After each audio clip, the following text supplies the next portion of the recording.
আপনারা জানেন যে ভারত সফরে রয়েছেন আমেরিকার ন্যাশনাল ইন্টেলিজেন্স ডিপার্টমেন্টের প্রধান তুলসী গ্যাবার্ড, এবং তিনি সেখানে এই মুহূর্তে নীতি নির্ধারণী নানা মহলের কথা বলছেন, এবং সেখানে আন্তর্জাতিক একটু গোয়েন্দাদের এক ধরনের কনফারেন্স হচ্ছে, সেই সম্মেলনে তিনি কথা বলবেন।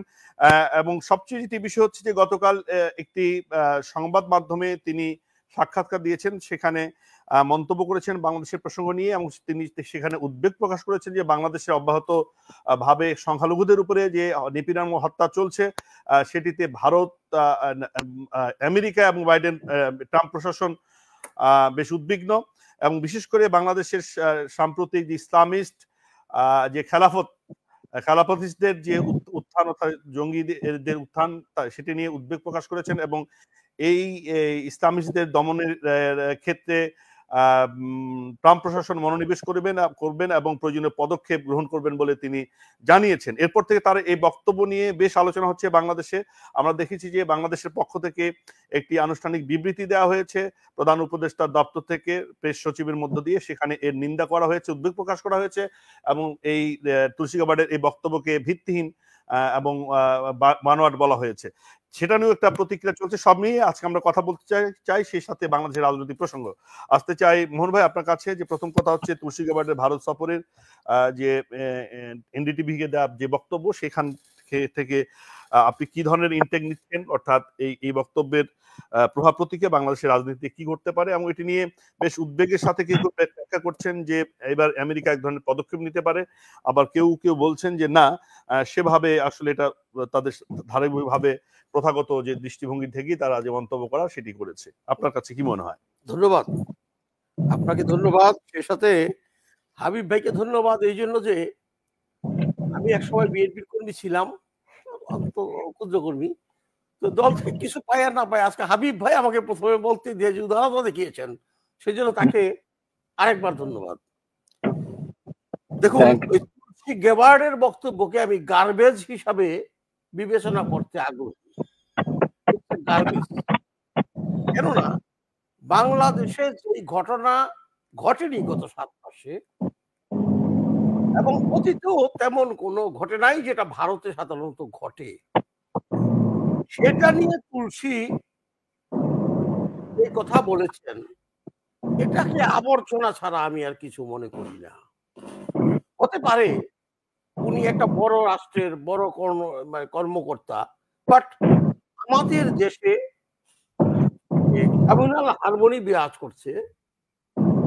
কমিউনাল হারমোনিকে নষ্ট করার জন্য ষড়যন্ত্র চলে যে না তা না, কিন্তু উনি যেভাবে বলছেন যে শেখ হাসিনার পতনের পরে মিন করেছেন, উনি বলেন মিন করেছেন যে শেখ হাসিনার পতনের পরে অব্যাহত ভাবে সংখ্যালঘু বলেন আর হিন্দু বলেন নির্যাতন চলছে, এটা উদ্বেগের বিষয়।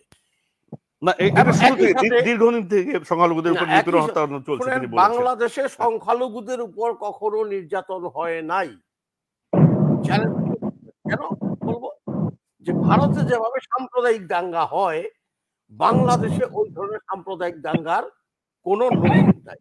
হ্যাঁ, হতে পারে গোষ্ঠী সংঘাত, আধিপত্যের সংঘাত, সম্পত্তি বিষয়ক গন্ডগোল এবং ষড়যন্ত্রমূলক ভাবে বিশৃঙ্খলা সৃষ্টি করার জন্য যে তৎপরতা, তার মাধ্যমে কখনো কখনো একটা অস্থিরতা সৃষ্টির অপপ্রয়াস আমরা দেখেছি।